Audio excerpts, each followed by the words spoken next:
When we began our devotional, we were chanting, God is all there is. And love is all there is. And so it feels like the perfect segue, if you will, the perfect continuity for me to ask you to begin to think in this moment about what that means. Now, that means you too, even if you having brunch or whatever you're doing, to pause long enough to bring to mind your life and how you are currently expressing the divine. God is all there is. Love is all there is. What I know for sure is that anytime we say I am, we are affirming our sense of being. This is where the church is supposed to say amen. Wherever the church is located, regardless of country, region, household, street, avenue, lane, this would be a moment. Destiny, I am so grateful when we are in co-ministry because you do the heavy lifting. Thank you so very, very much. I am, yes. I am. How about that? Just a point of awareness. I am. What I feel right now is I am grateful. I'm willing. I am willing. Being here in the pulpit with my new little setup and all the things and just determined to not be distracted and still be open and available to the divine no matter what. I am willing. Some years ago, when I first began kind of preaching on the regular, and many of y'all didn't even know me then. Y'all think you know when that was, but because I'm trying to maintain a little story about youth, I'm not going to expose all of it. But here's the thing, folks used to, some of the elders, if you will, or they seemed so at the time, would say that I was a serial preacher. And I have come to realize that is true for me. That there really is something about setting a tone, setting an intention, and then kind of rocking and rolling with that. So y'all know I have been doing my best to get through the 7 senses so that we have a sense. I'm tagging back to Luke 10, which is where we first began the Sunday after Easter, because we were looking at, that was just the beginning of that 40-day period between the resurrection and the ascension as it's recorded. And there's some teaching that is happening. I'm going to invoke Dr. Will and say that the women didn't need to be taught, though. The women had what appeared to be an innate knowing of how to be and what to do. The brothers had to be called in. So they were the disciples, which really translates to students. But now we're seeing them as apostles, which really, for our purposes, means they're to go out and take the word. But before you can go out and take the word, your teacher's going to say, you know what, I need to talk to you.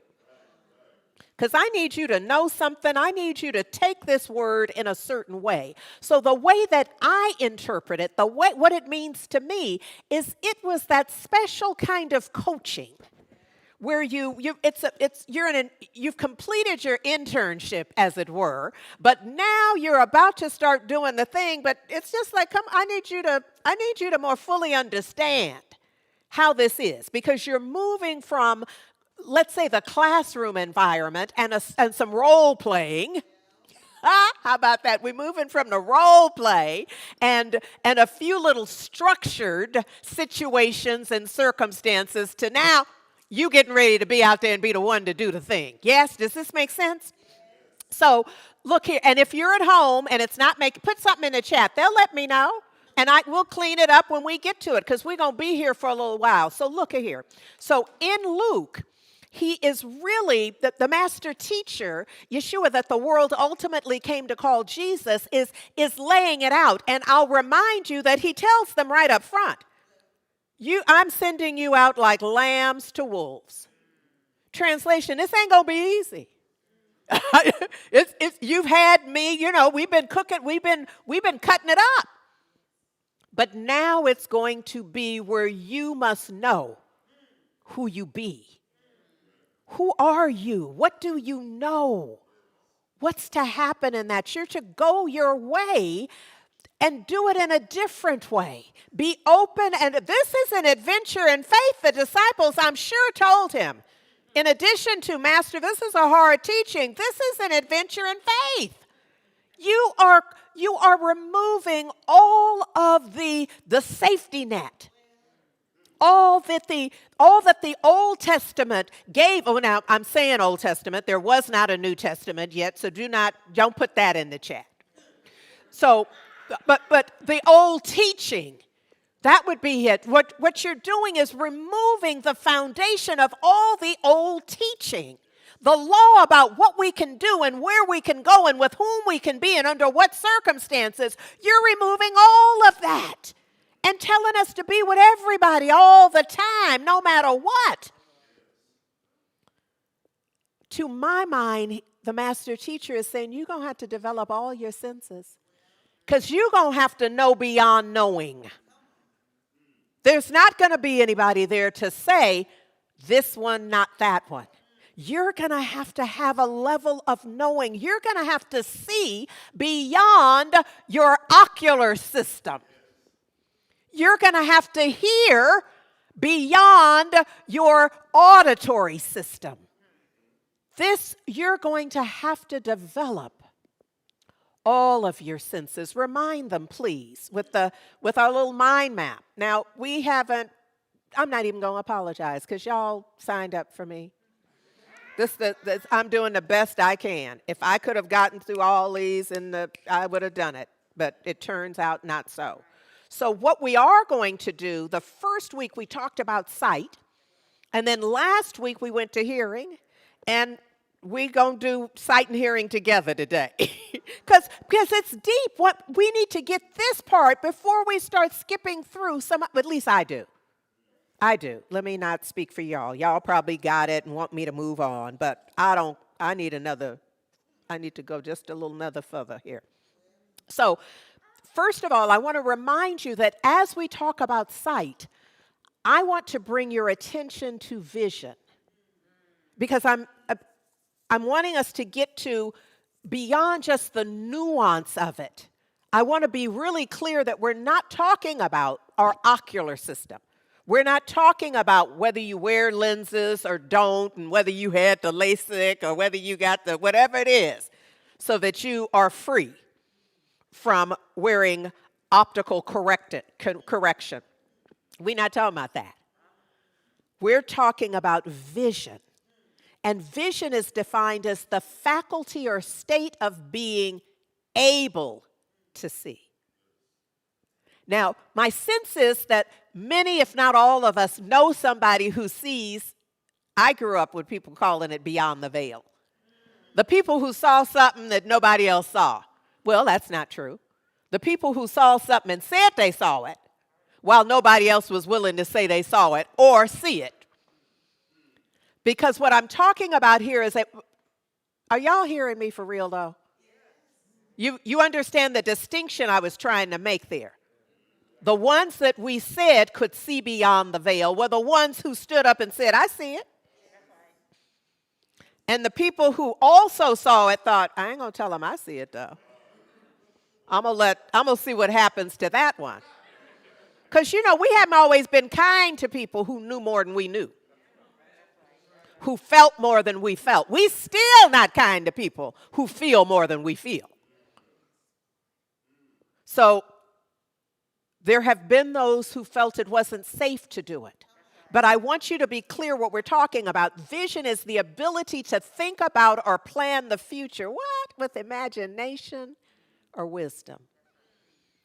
A knowing beyond knowing. a knowing beyond what you're taught. I think that this is what the master teacher was saying to the apostles. I taught you, you got all that. And sometimes when you graduate, you don't know all you need to know, but you got all they gonna give you. You know, they like, and you feel like, at least I have, let me not speak to all graduates everywhere and those who are about to graduate, because it is graduation season, that I have on occasion felt like, no, I mean, you want it to be over and you're working towards the completion of it. And when it is, you're like, no, I need another class. Or I need to go back over this, because you want to do the work and get it done, but you're not ready to do life from that.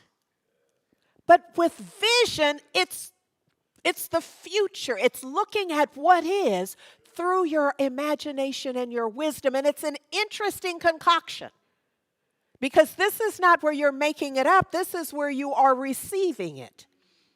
This is where you are open to it. Likewise, listening. Listening is not the same as hearing. Hearing is right now, if you listen, oh, watch this. Right now, there is a sound of the air filter system. But some of you won't hear it unless you listen. Some heard it right away because their ears are tuned in and functioning, highly functioning, so you hear it. We'll hear a truck go by, but it won't faze you because you're what? Not listening to it. Now, if you're listening, for like my brother has a truck that when he pulls up to my house, I know he's there. But I don't pay any attention unless I'm listening for him. I'm expecting him, so I'm listening to hear that truck. So both of these, this vision requires that we tune in, and this listening, hearing does not require tuning in. Hearing just says your auditory system is working at the moment. Listening says your spiritual attunement is assigned to something. You're paying attention with thoughtful attention. You're giving consideration to it. Come on now. You are alert to catch something. Yes. Some sound, some word, some note. Yeah. So this is what I am reminding you, that we must develop all 7 senses. But I want to rock for just a moment, for a while longer, with this notion of vision and listening. In A Course in Miracles, in the workbook lesson 20, I'm adapting it for our purposes. It says, I am determined to see. And it doesn't mean, so I'm going to the optometrist tomorrow to get a new prescription. It means instead, I'm determined to change my present perspective. I'm seeing some stuff, and I am perceiving and interpreting what I see, and I'm determined to have a different perspective about it. Does that make sense? So in the Course, it does not say I am determined to hear, but it means it on my planet. Can you see how I'm now seeing something that isn't necessarily there? And I'm hearing something that can't necessarily be heard by anyone who isn't tuned in the same way. I am determined to hear, meaning listening would be the same idea, that I am determined to change my present state of what I am, what's cueing me. Okay, some of y'all acting like you need an example. I know you don't, but I'll say it if you force me to. That you're present with someone, and now you all of a sudden, to the other person, have an attitude. And they're like, what? Did you hear how she spoke to me? They're like, well, she said, when did you get here? When did you arrive? Well, yeah, well, that's what I mean. Now, you see, the words, the fact is clear and agreed upon. What isn't is what it meant. That's the listening. That's the listening. Sometimes in our woundedness, our listening discerns, perceives something that wasn't intended. Now, don't get me wrong. Sometimes it was intended. Your work is to discern, though. And then if you're really in practice, to decide whether that means anything other than your awareness. See, it doesn't mean you need to take your earrings off. Some of y'all understand what I'm talking about. It could simply mean you have an awareness of what the intention was, or the way, more importantly, how it landed with you. It's important for you to have, for all of us to have, it's part of our I amness, I think, for us to have a clear sense of, what does that mean for me? What am I going to do with that? I don't like it, but what am I going to do? Am I willing to undo my spiritual practice? To have a moment or a year of righteousness? What am I going to do with that awareness? Oh yeah, if I'm going to get me, I'm going to put some on you too. So look, this idea here is that we are willing, speaking this, I am determined to see, I am determined to listen, to hear, I am determined to vision, I am determined to listen, is our way of putting ourselves and the universe on notice of our intention to claim our true heart's desire, our authentic heart's desire. Because none of us really wants to be stuck. And so what I am declaring on my behalf, for anybody who's willing to get in here, is that we are declaring our freedom. Our desire to be free, our salvation. A Course in Miracles would say that salvation is the freedom of love and forgiveness. So I know we not always, for some, forgiveness is still a bad word. We're not really trying to hear that, but I already said it, so I'm going to let it hang out here. And see if it can't permeate a sense of shift to inspire us to up-level our belief and align our perception in truth and love. You see, I experience it is done unto me, unto each and every one of us, as we believe, as that very idea of cause and effect. As I am yet believing, I am setting a cause in motion. It is done unto me, the effect. I will experience an effect out of my belief. I'm aligning my energy, if you will, my all in all, my I amness.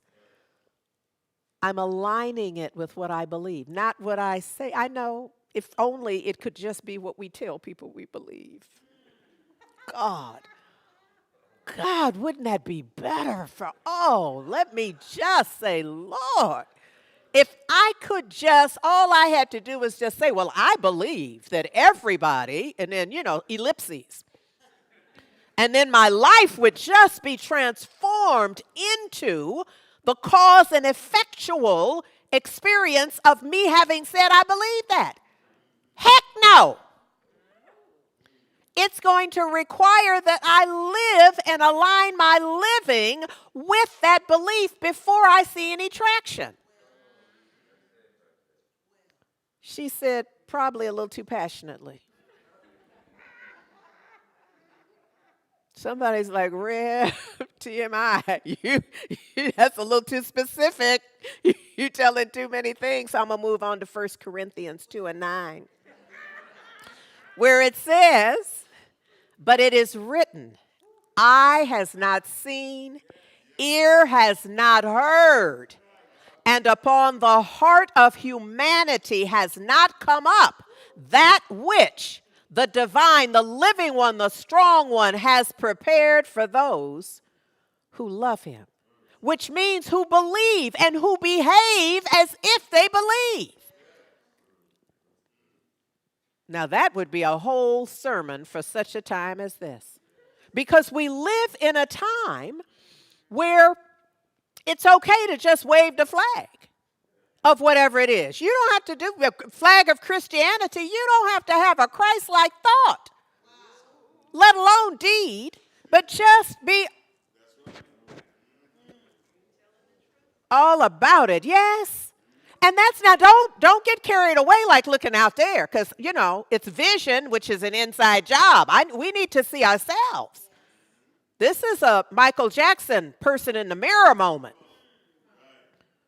Where do we see? What are we waving? Like the absolute, this is who I am, and just the evidence is not consistent.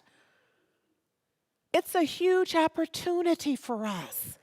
A huge opportunity. But look, I had to catch myself here, because it starts by saying it is written.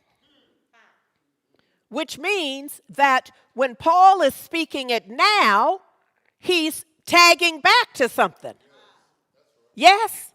So I know that he's tagging back to Isaiah 64:4, and I'm going to get there in a minute, but Paul here is referring to things of the Spirit, truths that cannot be seen, cannot be heard, cannot be understood by the human mind alone.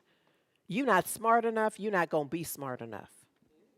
This is going to be a moment that requires our alignment with the divine, our surrender. Can you see this?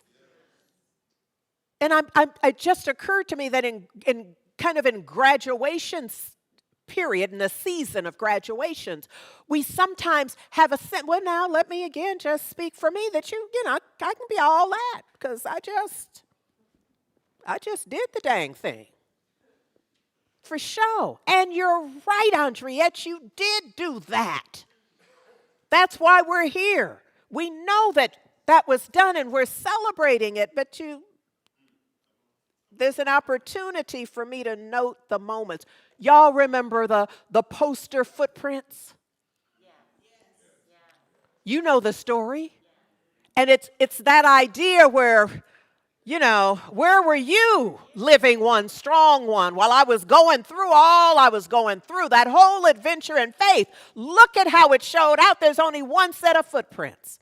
Y'all know the story. And then the realization comes that those aren't my footprints. Those are the footprints of the one that carried me, the one that got me over, the one that brought me through. This is that moment of realization that it's not just what we see, it's what we are required to know, and know that we know that we know that we know that we know. We must first open ourselves to divine guidance in order to receive it. It's where we open ourselves, yes? So, I'd be remiss if I didn't take you to Isaiah 64:4, which is the point of origin. And so often in the New Testament, they are drawing from, because they would. That's what they were taught and studied. And of course it wasn't the Old Testament then. It was simply the books. It was the teaching. It was the teaching of the elders. It was the word that they had. And now there's an update to the word. But I want to just tag back. In Isaiah 64:4, it says, "For since the beginning of the world, people have not heard nor perceived by the ear, neither has the eye seen, O God, beside thee, what he hath prepared for him that waiteth for him." For the one who's tapped in. Can you hear that? This notion of for the one who waits. Because see, that one would have to know, you don't just wait. Your waiting is based on something. I'm waiting on the bus to come. I'm waiting for them to give me my money back. I'm waiting up. You for the one who waits, there's an expectancy that is implied here, isn't it? Come on now. I'm not even, but look. In this, because it requires, it clearly, at least in my mind, I like kind of breaking things down sometimes. And what I see here in the breakdown is that this requires a recognition. You're going to wait, there's some recognition. And then there must be some realization as well. Now, for those who understand what affirmative prayer is and how it's laid out, how it's set up, you recognize that as the first two steps. And you know there's no point in going nowhere until you've done the first two steps of recognizing first the divine, what we working with. Recognizing the all in all and then realizing something about that. Now, none of that has anything to do with the ocular system or the auditory. This is another level of realization.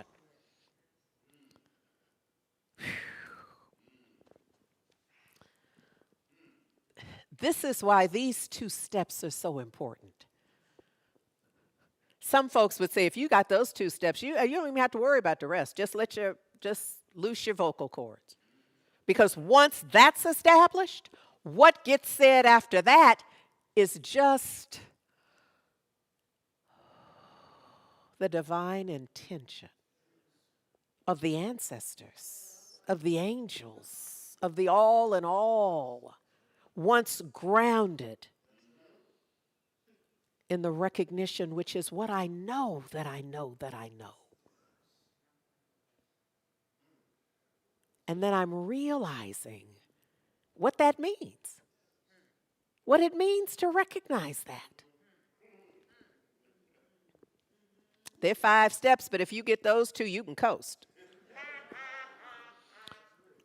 Because what is established in that is what A Course in Miracles calls the holy instant. That moment in time, the perfect shift in perception. And that's how I work my treatment. Because sometimes in the beginning, I don't know that I know. I mean, I know because I'm trained to know. And I know because I've practiced for decades, but that don't mean that in that moment that I need prayer that I know. But when I start in recognition of the truth as I have understood it so far, for real, and starting with a reach for it, as far as I can go, as high as I can go, as deep as I can go. And then I realize what that means to me. That right there is a holy instant. Because the holy instant is that moment when there is a shift in perception. So yes, the surgery is scheduled and whatever, and the prognosis and the diagnosis and the relationship and the money and all of the things that wear us out. Right? All of the stuff that, brings us to our knees often, or sometimes we just stretched out in the horror of it and the fear and the shame and the guilt and the grief, all of those emotions. But there is a moment in recognition and realization when all of that falls into its proper place. It's like one of those domino designs that is set up that all you got to do is touch that first one. God, I wish I had one right here.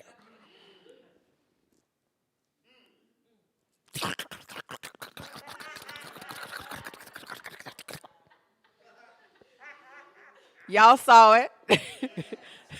Y'all heard it. And there was nothing there to see nor hear. In a sense. There was a little something. Look.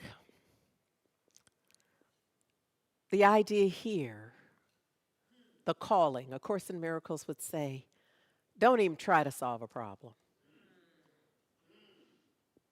Don't even try. It's not you. You out your league. And then I would remind you, because you have to move from where you are. This is what treatment does with recognition and realization. The way it's built is to ensure that you are not trying to address the problem from what? The level of the problem. Because you already in trouble. How you gonna solve the trouble from the trouble?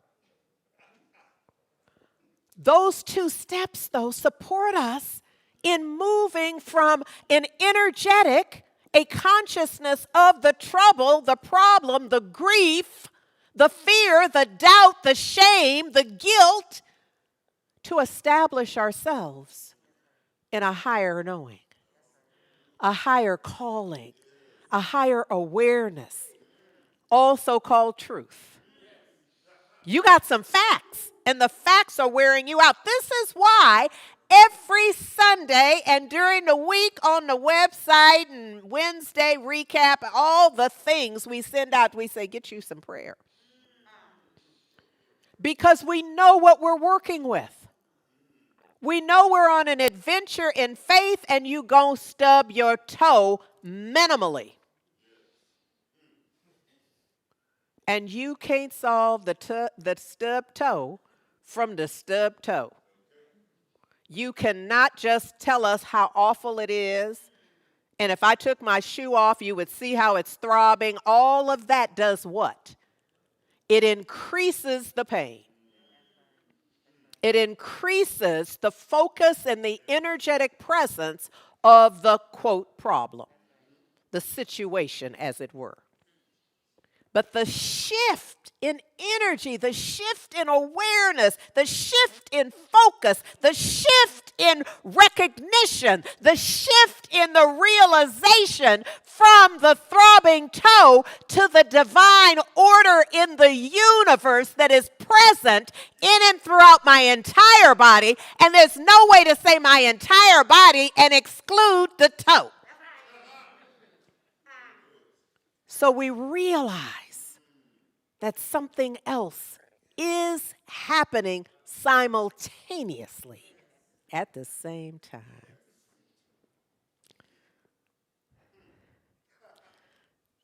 This is where, when we practice aright, we are assured of receiving the answer that is designed for each of us. Yes? So look. It's all about divine guidance, which is, sometimes we speak of divine guidance like some folks got it, some folks don't.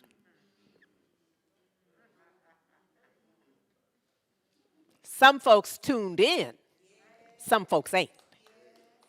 Some folks paying attention, some folks not. But divine guidance simply is. I hope that's clear. Divine guidance is always, everywhere, always. First time it was ALWAYS. This time it's ALLWAYS. Always, in all ways, present. Divine guidance is. The question is, are you going to get some? I needed to say it in a way you'd remember. There are those, I think we can all understand this. So I'm just going to give kind of this one setup for it. That, well, I don't know if we all understand it. I understand it all too well. That's what I really mean when I say we all understand it. I mean, I got the lesson, I probably got your lesson too. Because I've had so many lessons in this. And the idea here is that it is most discernible, the presence of divine guidance and its availability and responsiveness is most easily discerned when we are flat on our back.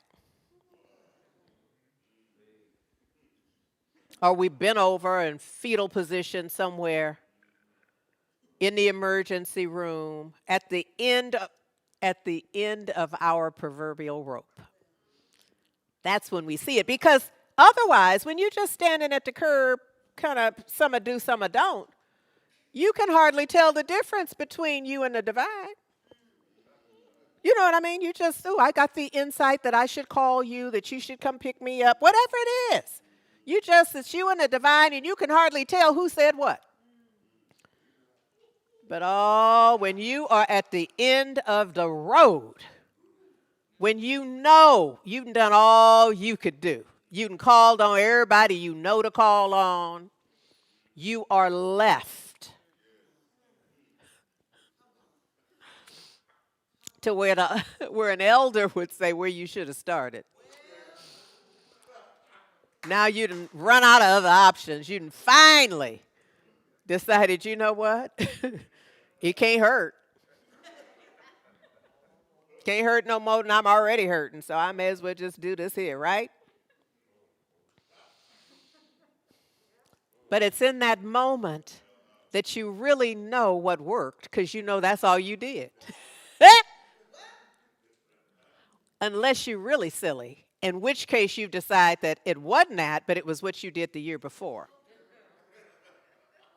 No offense, you just not, I don't know.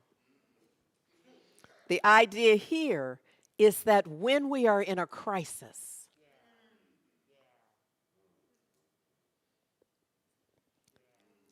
it's probably in that moment where we promise, if I get through this, if I live, if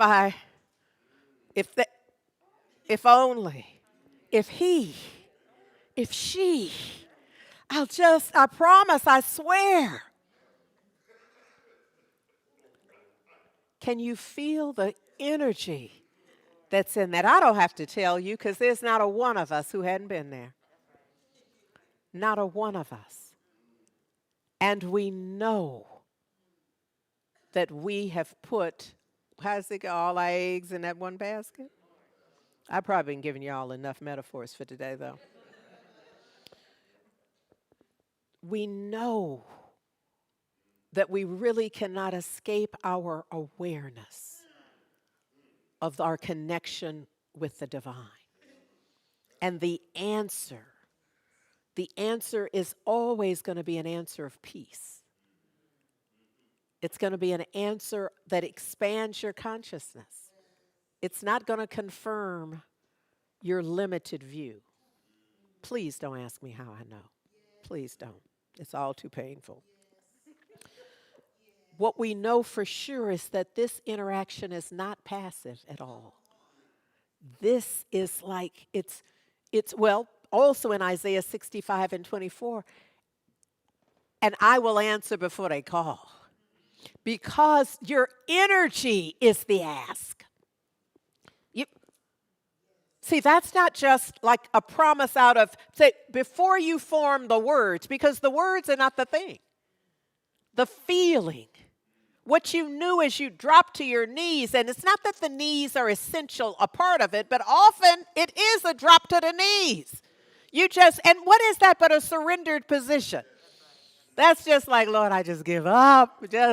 And in that moment, it's this idea, I'll answer before you call, because before you said that, you were already in the give up, in the let go, in the release of it. See, what's happening here, though, is I don't want you to miss, because I'm a pretty good storyteller, I wouldn't want you to miss the point, which is that the divine is always, in the words of Donnie McClurkin, speaking to your heart. Speak to my heart, Holy Spirit. If I can hear from you, I'll know what to do. Just let your spirit guide and let your word abide. Speak to my heart, Lord. So look, many, many moons ago, Oh, Lord, I'm thinking that's long enough to have raised a child that'd be taller than both of us at this point, Destiny.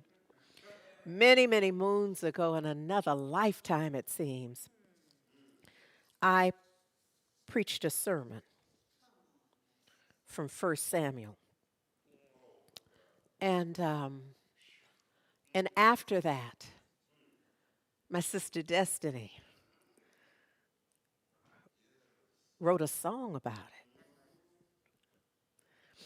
And I want to set it up for you because what touched me is exactly what's coming through in this message. That in First Samuel, we have the story of Hannah who is barren and meaning she's without child. She's without child and she is praying to God for a child and she's promising like we do. She's promising, she's at that point that we're just talking about. She's saying if this prayer can just be granted, I will dedicate, if you give me a son, I'll dedicate that son to your work. It's going to be a win-win, God. If you give me the son, I'm going to give him back.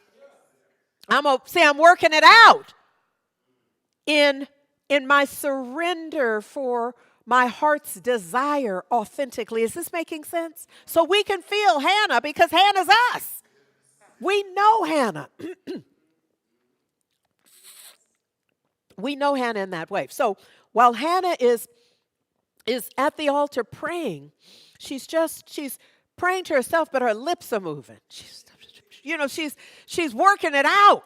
And so the priest, Eli, sees her and he thinks she's drunk because, this behavior is not becoming. And so he speaks to her and then she's, no, that's not, I'm praying and here's the story. And he says, oh, okay, go in peace and may the God of Israel grant you what you have requested.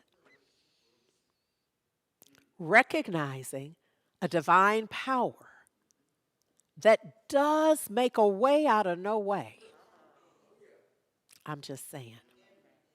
Okay, so she goes on off and then she gets pregnant. Names her child Samuel, or the child is named Samuel.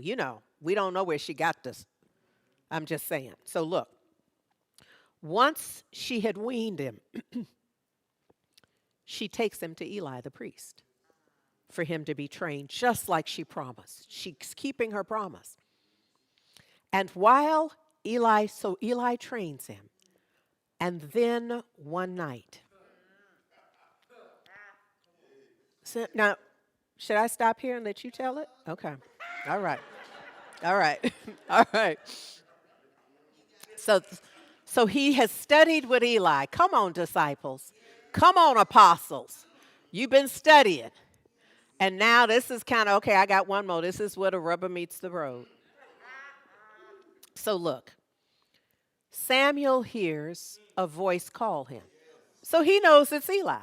It has to be. Ain't nobody there. But, who else would be calling him but Eli? So he gets up and he goes to Eli. And he said, you called me. And Eli like, no, I didn't call you. Go back to bed. He goes back to bed. Settles in. He hears the calling again. He's like, oh, it has to be Eli. He goes back to his teacher and says, you called. Yes, you called. I'm answering. Said, no. But Eli, if he the teacher, he knows something. So in due time, Eli said, oh, he realized that Samuel was hearing a call. And so he taught him what to do because he's the teacher. He taught him how to respond. He said, go on back. Rest. Be receptive. Be open and available. But he also told him, tell me what because Eli knew the message was coming. In fact, Eli knew what needed to happen because just like us, God had already told him how it was going to be.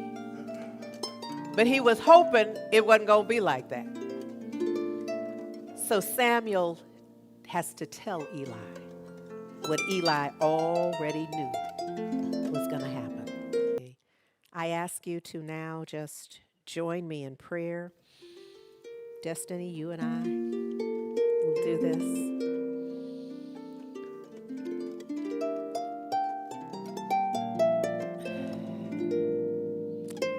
this. Today's message, I touched myself in an awareness that I am being called.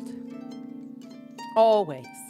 Sometimes it feels like the ancestors. Sometimes it feels like the angels. Sometimes it's feeling like the divine. Sometimes it's just feeling like.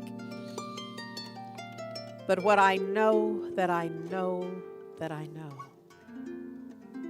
know that there's a calling on my life. I know that there's a purpose for my being, and that this is true for each and every one of us. I know that there is one life, and that life is the living one, the strong one. That life is whole, it's perfect, it's complete. That I am living that life, and that life is living me. The life of the living one, the strong one, is living me right now.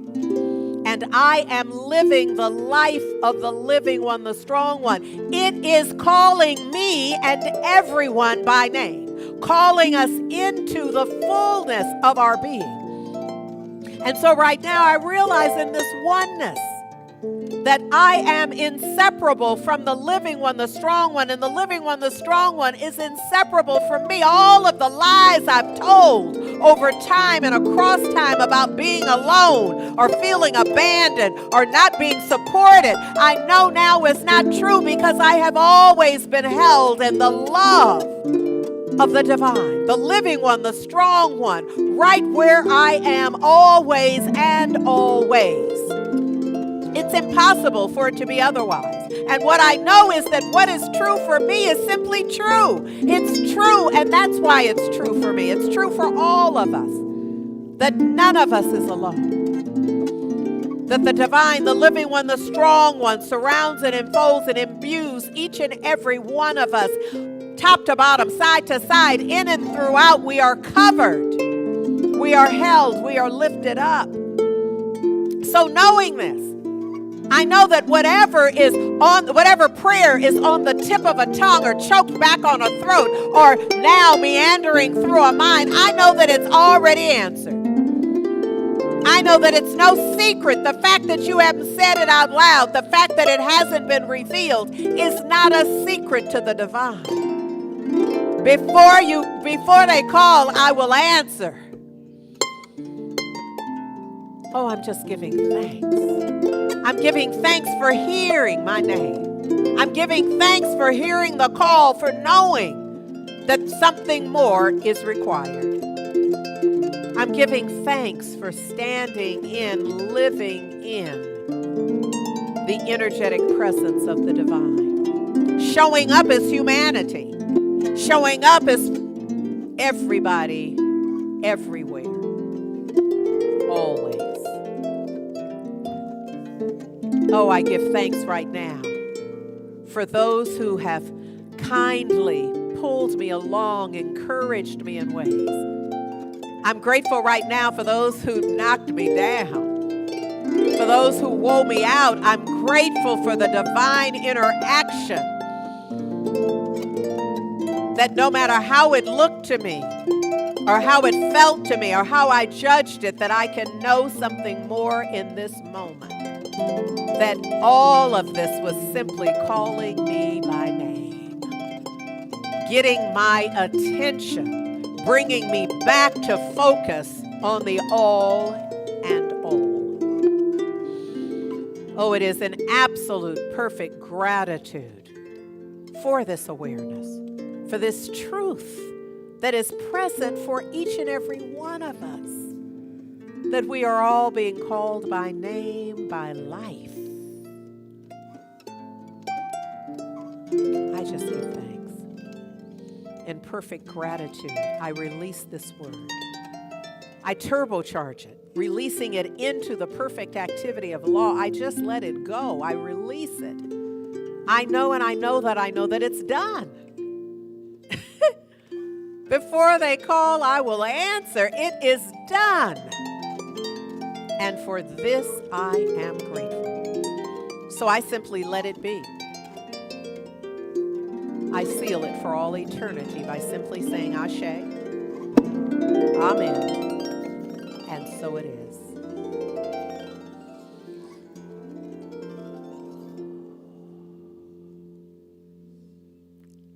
Love, Matt.